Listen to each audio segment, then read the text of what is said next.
to take about a half hour or so for the didactic presentation, maybe a little bit less. As I even begin, disclosure statement, I do not have any present or past financial arrangement disclosures to make related to the content of this activity. So today is one of our core topics that we try to do each cycle, which is on opioid use disorders and management of pain. So that's what we're going to talk about. And our objectives are going to be to summarize the effects of comorbid opioid use disorders and chronic pain on patients' quality of life. You know, the second bullet is really the one I want to emphasize, that reporting that someone receiving a medication for opioid use disorder does not preclude the need for effective pain management. Pain is pain, whether or not someone has an opioid use disorder, and it deserves to be treated appropriately and safely. And we'll talk about some strategies to manage pain in patients who might be on medications for opioid use disorders.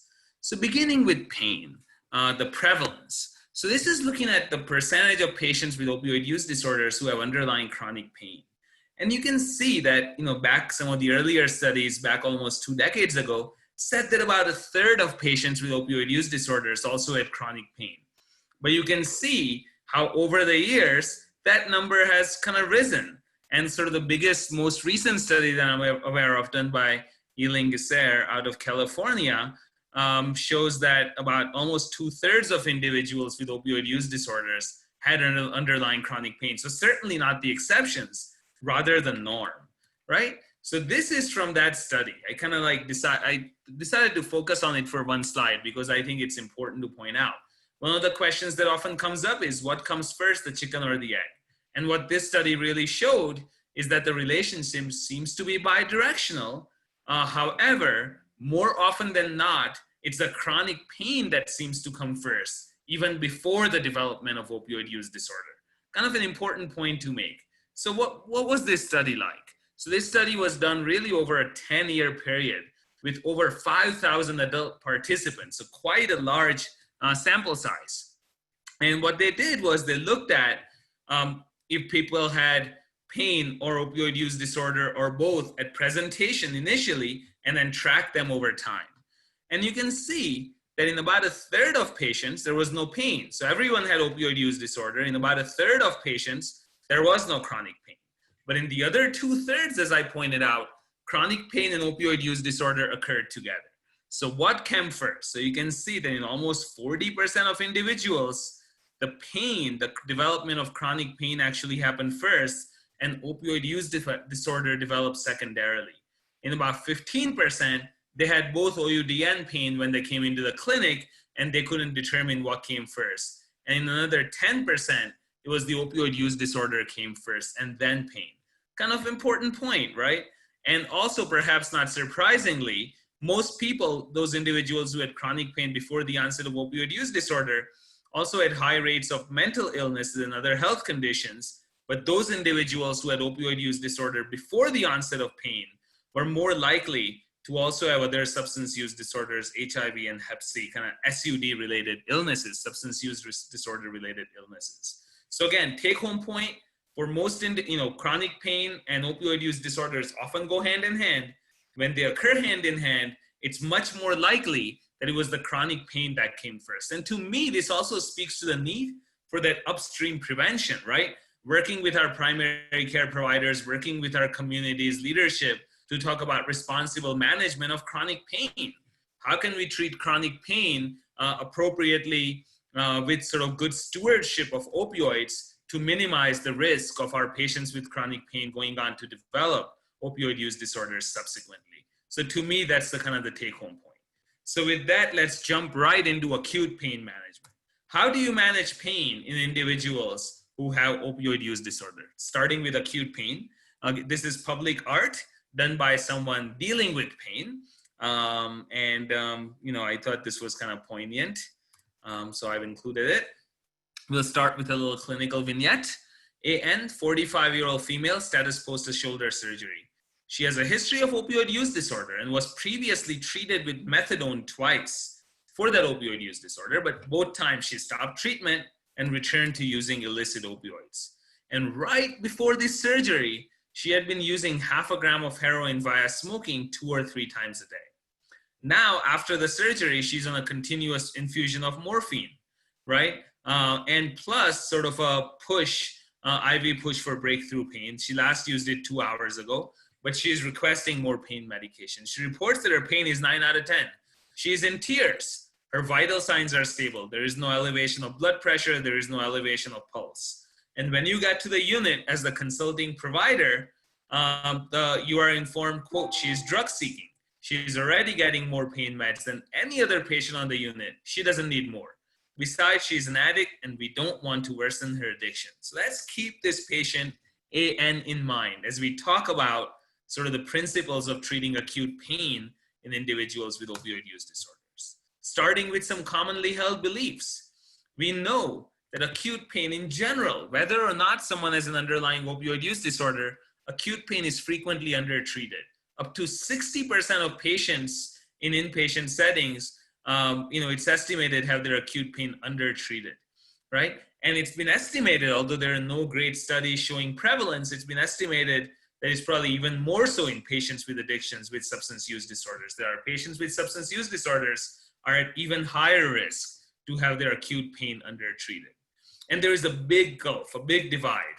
It's been shown that healthcare professionals view addiction, unfortunately, as primarily a social problem that requires law enforcement rather than a health problem that requires prevention and treatment, right? There is also this perception of blame that someone can control their substance use disorder and therefore blame gets attributed to it. And so I think stigma drives a lot of this, right? And our patients with substance use disorders are often unfortunately seen as being manipulative. This I have taken from nursing literature. And a caveat, not because this is not because I'm implying that nurses hold these negative beliefs. If anything, it's the nursing literature that has really tackled this issue head on. So there is even greater awareness amongst the nursing population about some of the implications of stigma and undertreatment of pain. So that's why actually, if anything, kudos to the nursing teams everywhere, right, as I present this.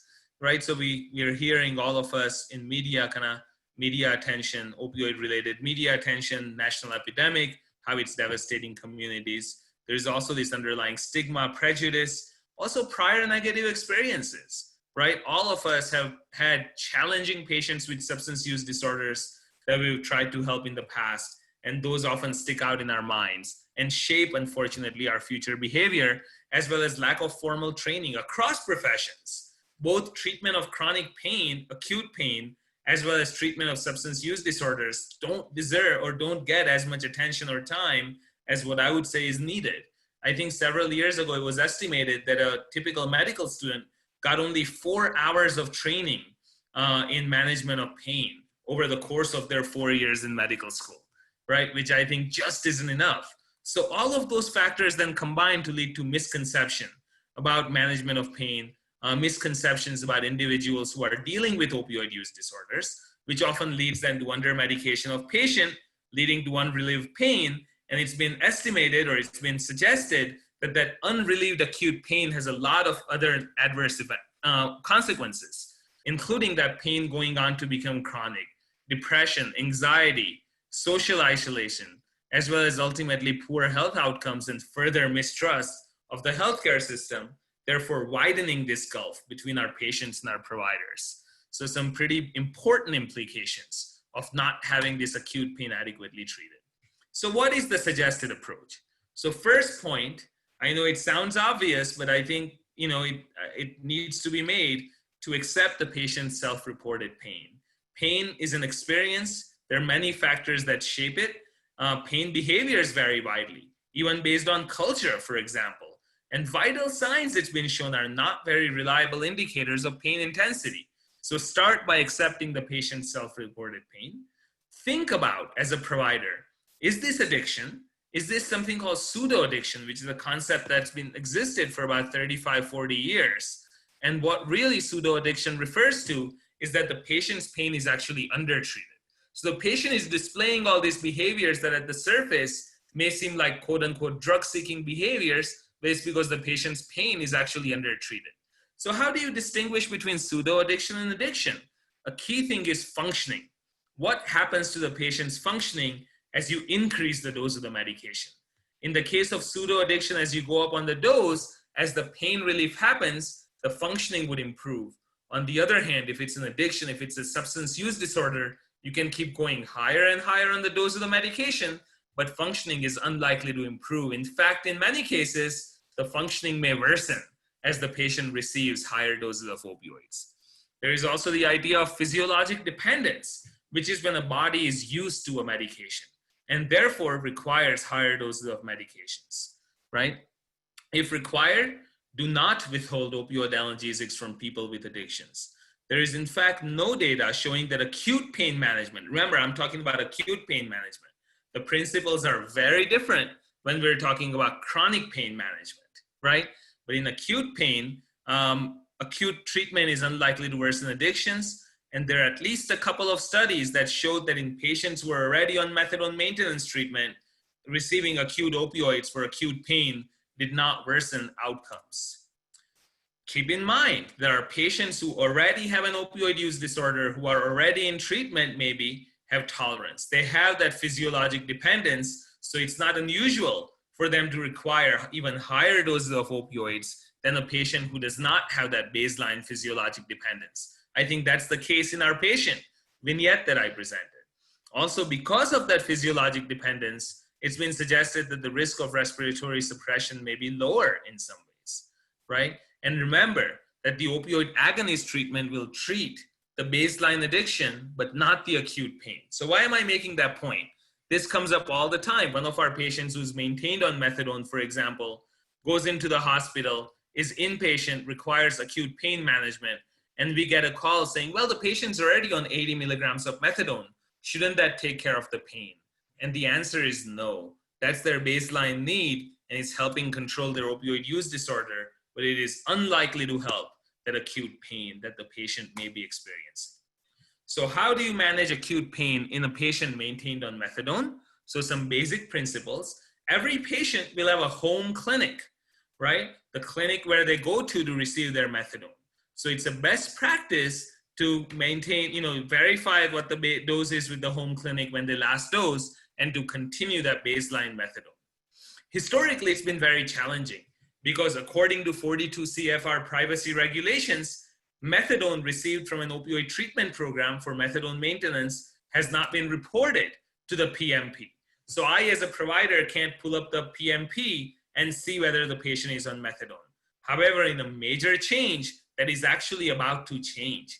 So pretty soon, patients who are on methadone maintenance treatment will have their methadone dose reported to the prescription PMP monitoring system.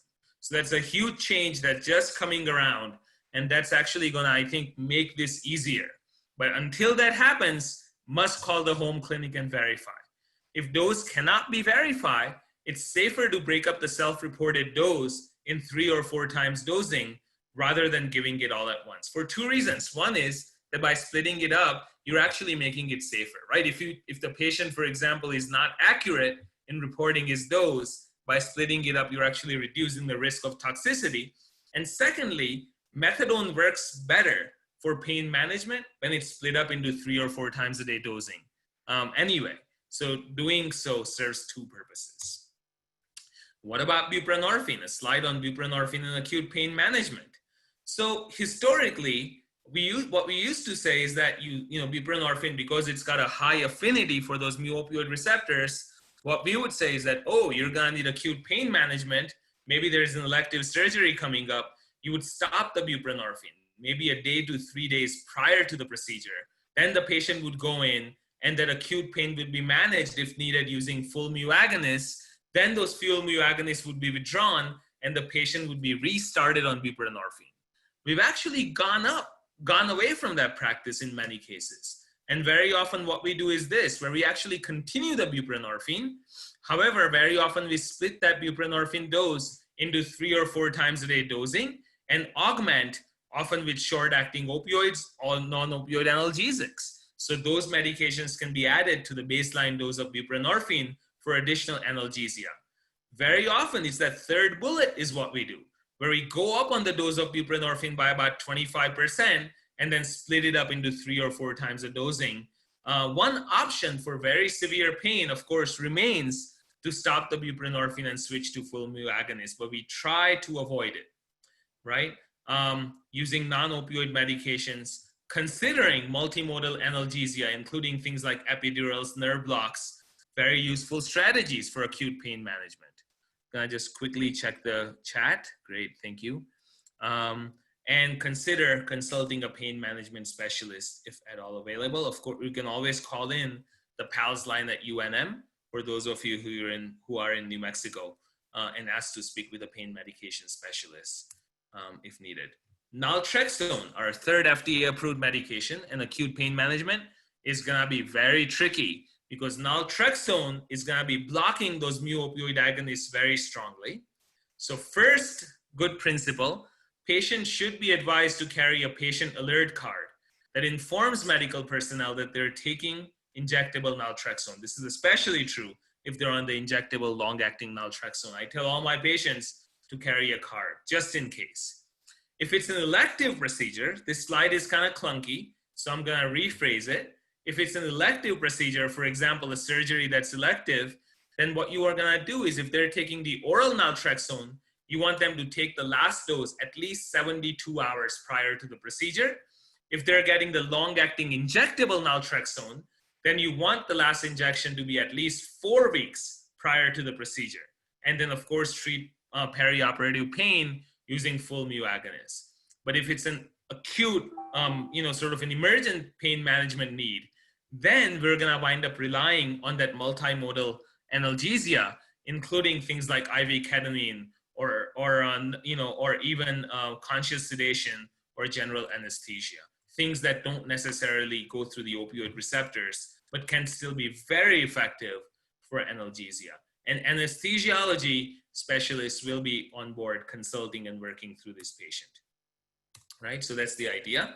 Looking at the time here, good, we're doing okay. Gonna talk just for a couple of minutes about chronic pain management. Another, I thought, a poignant art from someone dealing with chronic pain and sort of feeling strangled, by, as you can see, by the pain and multiple medications. Basic considerations, things to keep in mind. Very different. Remember I said when we were talking about acute pain, go on and treat it. But the considerations are different when we're talking about chronic pain management in an individual with an already existing opioid use disorder. Remember, a history of opioid use disorders is the single biggest predictor of aberrant behaviors to prescribed opioids. So these patients are patients with opioid use disorders tend to be very high risk to misusing prescribed opioids. So early consultation is a good best practice. Consult pain management specialists, consult addiction specialists, and use a multidisciplinary team approach. Use and optimize our non-opioid and adjuvant medications first that can be very effective. Things like NSAIDs or our SNRI type of antidepressants or tricyclic antidepressants, our membrane stabilizing agents can all be very effective for various types of pain, and we should be thinking about them, as well as non-pharmacological therapies, right? Including cognitive behavioral therapy for pain, acceptance and commitment therapy, things like, traditional healing modalities, yoga, meditation, acupuncture, physical therapy, pool therapy, as well as our many interventions, including nerve blocks, spinal cord stimulators if indicated, etc. So don't just zone in on opioids, think about everything. And if you are going to prescribe opioids to someone who already has an opioid use disorder, always be responsible about it. Be aware of individual risk factors. That's a whole separate topic that we often present, as part of our ECHO about sort of responsible opioid prescribing. Use screening tools that are validated, such as the SOAP-R, and do ongoing monitoring for any aberrant behaviors like early refills, going to multiple providers, use of other illicit substances or alcohol, things like that. Always do urine drug screens, monitor the prescription monitoring profile, use treatment agreements, and never forget to co-prescribe naloxone, which is a best practice, but also now a law in the state of New Mexico. So a little bit now on methadone, buprenorphine, and naltrexone. Start with a vignette. This is methadone and chronic pain. This is a 64-year-old female who initially presented to emergency department with pain upon urination, dysuria, and was unfortunately found to have advanced cervical carcinoma with local metastasis. and need for pain management was identified. But there was concern. She had a 30-year history of heroin addiction. So there were concerns about ongoing injection drug use. And when we talked to the oncologist, it was determined that the need for pain management was going to be so great that buprenorphine just will not do the job. It just won't provide enough analgesia. So in conjunction with oncology at our clinic, we started the patient on methadone, and we carefully titrated it up at our opioid treatment program, while the oncologist placed her on additional short-acting opioids for breakthrough pain. And we collaborated very closely with the oncologist. She was with us for about 3 to 4 years and did very well for the remainder of her life. She actually was very proud that she never returned to using illicit opioids. So the take-home point is that in some rare cases, usually this is cancer-related chronic pain, patients' underlying opioid use disorder may be so severe and the pain management need may be so high that the opioid dependence may be better treated with methadone maintenance because it avoids the complications of possible precipitated withdrawal by buprenorphine, or more likely, the difficulty in obtaining effective analgesia. That brings us to buprenorphine. So in some cases, methadone may be needed. These are the patients with very high need for pain management. But in most other cases of chronic pain with underlying opioid use disorder, I think buprenorphine should be our go-to medication. So let's talk about that for a couple of minutes, starting again with a vignette. This is a 55-year-old patient coming in for treatment. She had a 12-year history of chronic pain following an ATV accident and a pelvic fracture.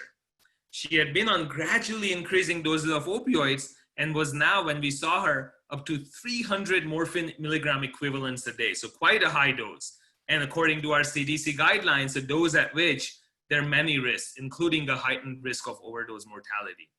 There were also aberrant behaviors like buying medications off the street, going to multiple providers. She was reporting problems at home, in work, in relationships. She was reporting worsening depression and anxiety. And she said, quote, "I have pain all over. It's worse than ever." So we determined that she had chronic pain, she had opioid use disorder, and she also had at this point something called opioid-induced hyperalgesia, which is where her body has become sensitized to pain. So we wound up starting her on buprenorphine, 4 milligrams 3 times a day, and she reported improvements in pain, was happier, she was functioning better at work, and reported, quote, "I have my life back."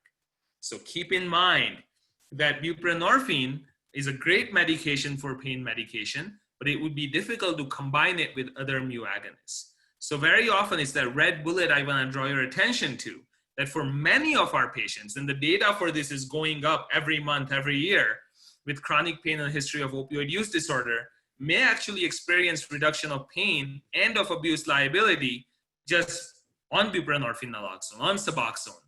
The main caveat would be that instead of dosing them once a day, I would dose them in 3 or 4 times a day in divided dosing, right? And this is a classic study that I want to draw attention to in our remaining minute or two, right? This study was done out of a pain clinic in California, where they took individuals with chronic pain who were on very, very high doses of opioids. So you can see that the opioid morphine milligram equivalents for the study participants range from 200, which is already high, all the way up to over 1,000 morphine milligram equivalents a day, which is a very high dose, right, of opioids. And they were often on multiple opioid medications. And what they did was they took all of their opioids and converted them to buprenorphine treatment. So just buprenorphine, right? And they assessed the pain on a scale of 0 to 10 before converting them to Suboxone and 3 months after. And you can see that in all the cases, even in those individuals with very high morphine milligram equivalents, their pain, their self-reported pain came down significantly. And of course, being on buprenorphine, they were much, much safer in terms of overdose mortalities and other adverse outcomes compared to all these other opioids. So again, think about buprenorphine treatment for these patients. And keep in mind that the buprenorphine patch, the Butrans patch, is approved specifically for treatment of chronic pain, severe enough to require daily opioid treatment. Our sublingual forms are not approved for treatment of chronic pain and can actually be very effective and are commonly used with prior authorization. Final note, if someone has chronic pain severe enough to require treatment with opioids, they're not good candidates for treatment with naltrexone. So think about buprenorphine, or again, in rare cases, methadone. So I will end here. I think I'm